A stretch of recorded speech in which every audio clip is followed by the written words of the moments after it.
cost. And they say we owe nothing. And the makeup had been about 50-50. Or maybe 75-25. And it'd be interesting to see how that, if that shifts with this recent. But it's not a matter of who you support, it's a matter of how you represent your county. Yeah. I suspect that there will be a fair amount of rumbling that all of a sudden, wait a second.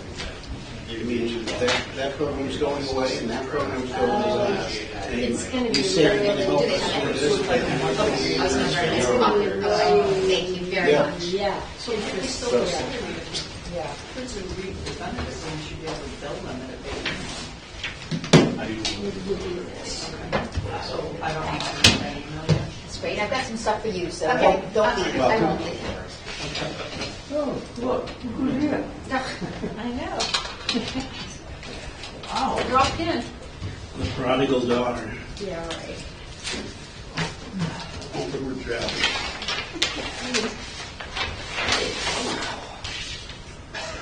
Go get your money. Apparently.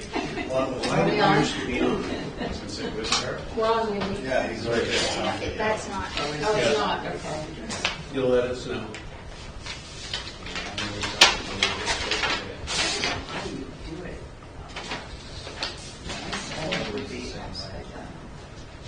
Okay, we start recording.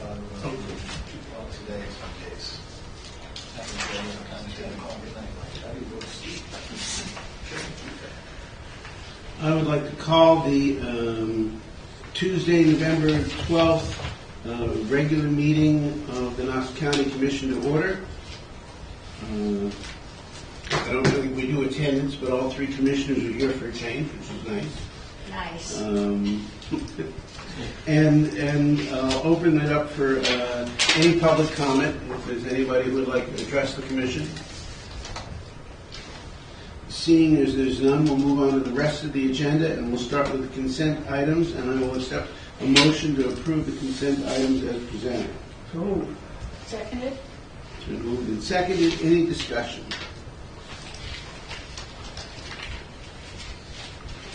Yes, no? No, I just wanted to thank everybody for their reports again and appreciate the updates and I appreciate Jacob's report in particular, just for the updates on the solar and the electric charging stations and the good works that are going on out there. So, thank you. Right. If there's no other discussion, I'll call for the vote. All those in favor? 3 in favor, none opposed. Action items. The first one we have is an act to approve the reappointments to the Knox County Board of Assessment Review. And I believe Wendy has some information. Yes, I will speak to that. I just wanted to let everybody know that the two people that are going to be or want to be reappointed actually started back in 2010. They are the original on the original board, so they're looking to continue. It's been like 14 years, I think, but they're looking to continue. So they're hoping that they get reappointed. And they would both like to be reappointed. Yes. I will accept the motion. Motion to reappoint Martin Cates and Hall, but I can't remember. Lauren. Lauren Hall. Lauren Hall. Thank you. I'll second. And there's a second. Any discussion? Once again, as always, thanking any person who's willing to volunteer on a committee for the county. It's in a case like that, it's sort of spotty work, but it's still a necessary part of the governance model that we have. If there's no other discussion, all those in favor? 3 in favor, none opposed. The next action item is an act to approve and authorize the chair to execute the lease termination agreement of hangar number 58 between the County of Knox and Dr. Hans Filbert. Seconded? It's been moved and seconded. We do have the airport manager, if he'd be willing to just sort of fill us in on a few of these items. Yes. So, Hangar 48, the lot does not have a physical hangar on site there yet. Dr. Tobler planned to build a hangar in that lot and was approved to do so. But the purpose of that was he had business deals that were going on in Rockland that did not end up fleshing out the way that he had hoped. So now he has no need for a hangar in this area. Any discussion? My question about this is just a plot of land we're now Yes. changing who we're leasing it to. Yes. When we do that, are there rules for what the hangar looks like, how big it is on a particular piece of property, or does that all just fall under the Owl's Head zoning board? No, sir. So we have slots that are allocated that we have permits for, but they're restricted to certain sizes and in certain locations. So we have these lots, but the lots are already mapped out as far as how big you can go there or how small you can go. I mean, I believe that this lot was 80 by 80, I want to say off the top of my head without looking at it. Yeah, but there's limitations on how big they can go and things like that. And so therefore, how many planes could fit in a hangar that they're renting this space for? Could you repeat the question? And therefore, because of that size limitation, how many planes would be in a particular hangar? Yes, or it's limited by size, but it's also limited to the type of aircraft that the hangar owner chooses to store in there. Great. Any other questions? Any other discussion? Seeing as none, I'll call the vote. All those in favor? 3 in favor, none opposed. The next item is an act to approve and authorize the chair to execute the consent and assignment to transfer hangar number 46 lease from Peter Smith to Ian Lucier, and approve and authorize the chair to execute the request for a lease assignment.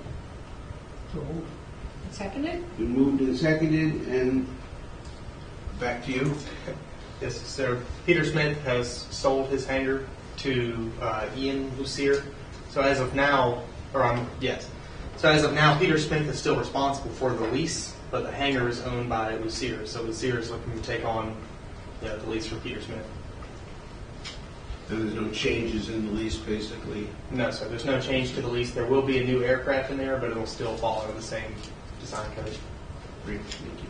Any other questions or discussion? Seeing as there's none, all those in favor? 3 in favor, none opposed. Next item is an act to approve and authorize the chair to execute the consent and assignment to transfer hangar number 24 lease from Weston Ames to Laszlo Vasco and Bridget Beringer, and approve and authorize the chair to execute the request for lease assignment. So moved. Seconded? It's been moved and seconded. So This is basically the same thing. yes, sir. Essentially the same thing. The only difference is that Weston inherited this lease from his father who passed away years ago, but it's still, it's rightfully his, and now he's just trying to transfer it over to Mr. Bosco. Does this piece of property have a hangar on it? Yes, sir. Okay. So they've already sold the hangar. So the hangar's been sold, but the lease is still assigned to Weston. Any other questions or any other discussion? See, this is none. All those in favor? Okay. 3 in favor, none opposed. Thank you. The next one is an act to authorize the purchase of an unforeseen expense associated with ARPA Correctional Facility Door Project. So moved. Second? And seconded, discussion. Good afternoon. Hello. So in the background that I sent you folks, so our door project, one of the things we did not forecast was the amount of extra parts and doors that we would have. And then to store them was another problem because we don't have any space internally to do so. But this is, so we're looking to get what I know is a Connex trailer, if you will, a Connex box to store these items in. So this is going to be for the duration of the project and after. We will have many parts left over after the project in order to make sure that we still have doors that work. And if they fail, we'll have the parts or doors in storage to do that. But like I said, we did not plan a storage place for that. So I asked Bob and Jim to figure out a way to store. One of the things I did is went and found a Conex box, which I proposed to you. But in order to put it properly, we'll also need to do some site work, excuse me, in order to put that on so that it's level and it's firm and also away from the weather so it doesn't rust out on the bottom. So there is some funding left in the ARPA for this project. We just didn't list this piece of this for this project, so what we're here to do is get your permission to add this to the scope of work as a storage facility for those doors and door parts. Any questions or discussion? Very used to me. So the doors were really expensive. Didn't we allocate about 870,000 or 940,000 or something like that for all the doors originally? So and most of that's been expended on the new doors. Correct, yes. So these are door parts and other things that are remaining. No, this is all of those doors and door parts. Oh. There will be parts and doors left after the project. Oh. So this is just to have the storage space for them. Because we'll have to store some ahead of time Right. while they do work on Install, site. 'cause you can't do them all at once, and they're expensive, and they're big, and so this container, the total cost is about $9,700, right? Okay, and of all the monies that were allocated for the doors, you're saying there's going to be about 60,000 left after all the doors are, everything's ordered and the storage unit is purchased. So there's an extra 60,000 that you'd Correct. like to have reallocated. Correct. So we'd like to allocate the portion to pay for this, and then the remainder will go back to the ARPA stuff for you and the budget committee on Okay. one of the Thursday meetings. Okay, so that was my next question. I think that we have to include the budget committee. Kathy's, yeah, yes. So, do we have to have the budget committee approval, however, to just say how to use that $9,700 for storage of that? For this portion, I don't personally feel so, but we brought it to I- you folks just to make that determination. I feel it's within the scope. It's just Yeah. outside of the original intent. Yeah, Kathy's shaking her head yes. I feel the same way, it's, as you said. So I am, and then the remaining 61,000 you would bring before the commission and the budget committee for reallocation. Understanding we have to do that before December 31st. Yeah. We have a list that'll be before you this Thursday. Okay, perfect. All right, those are all the questions I have. You always put it in here. Put it out. Sure, right. And after you're done with this project, we're going to have leftover bits and pieces of old doors and equipment that we need a place to store, just in case something's wrong with the new doors, or just This one, because yes. there's a certain amount of value to what we already have that we want to keep them in case we need them again. Sort of like my attic. Correct. Okay. Yeah, I just want to make sure it's filled with stuff and you're not tempted to use it as part of the jail. No, it'll be full of doors and door parts that are remaining. So, as Captain would probably tell you, it's we've been cannibalizing parts from doors over the last probably 10 or 15 years anyway. So this will be able to give us at least enough of a cachet, if you will, to last us through rebuilding new facilities. Yeah, having personally experienced when some of the early, just like back in 2016 or 17, keys had to be used on some of the doors, which seems somewhat. It's so old that they were using skeleton keys. They were big skeleton, Yeah. yeah. I mean, it was something. So I'm really happy to see that we're able to bring this project to fruition. So thank you. Anything else? If nothing further, I'll call the vote. All those in favor? 3 in favor, none opposed. Thank you. Sure. Thank you, Bob. Next is an executive session to convene an executive session to discuss information contained in records made, maintained, or received by a body or agency when accessed by the general public to those records is prohibited pursuant to 1 MRSA 4056F. Move the motion. Second? It's been moved and seconded. Any discussion? This has got to be the biggest gobbledygook kind of a executive session thing I've ever seen. This is wonderful. I don't know if you invented this, but this is very nice. Comes right out of the statute. Yeah. I'll call the vote. All those in favor? 3 in favor, none opposed. Thank you all. Thank you. I just love that.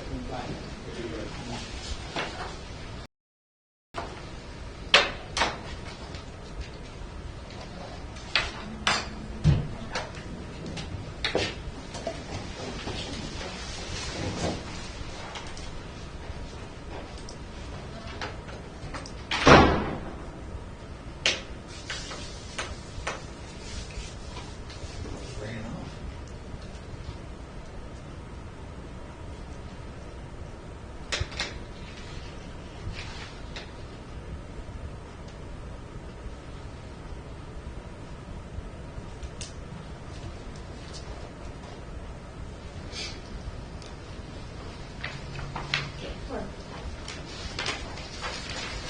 We are out of executive session and back in regular session.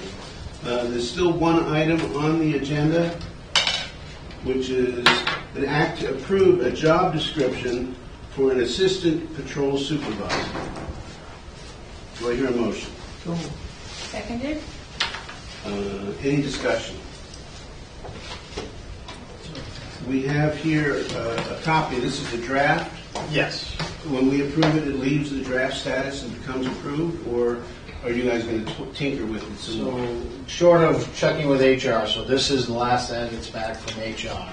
So this should be the final version. So once you approve it, we can go into non-draft form, so final form. And of course, whenever we do something like this, it has repercussions with unions. Potentially, yes. So in discussing with this union, I don't believe there'll be repercussions. I think it'll be open arms. It's just a matter of, because this is a non-opener year, we may have to do a side letter or side agreement. But I think that's easily done as well. And talking with the local president, he said that he should be able to have those conversations done pretty quickly once you guys take a vote. So.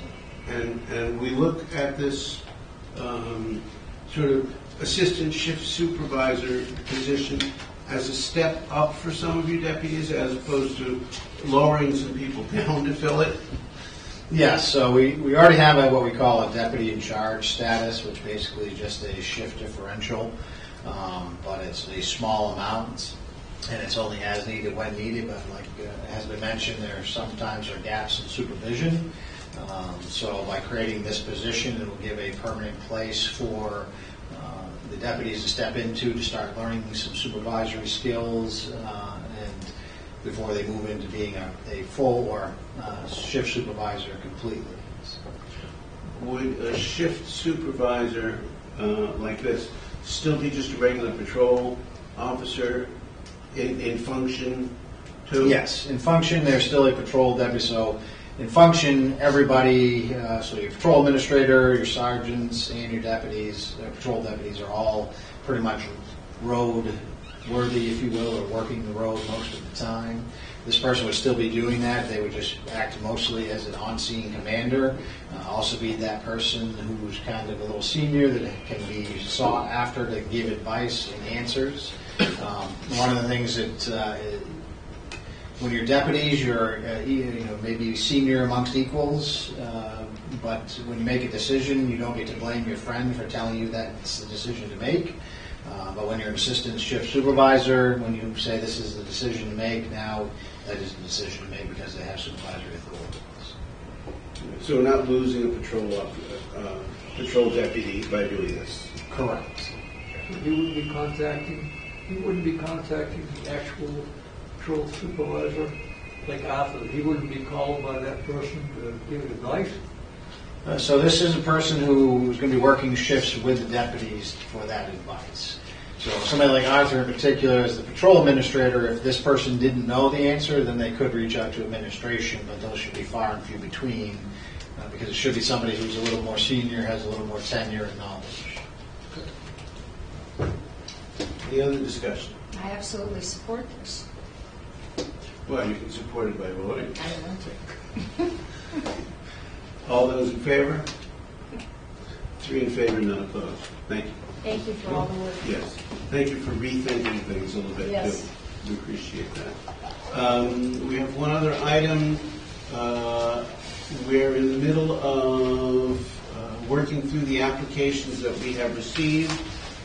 There's still a few more that I haven't seen. There's a few that everybody has. But just to give us enough time and to have a meeting, we would like to call an executive session on next Thursday at 2 o'clock.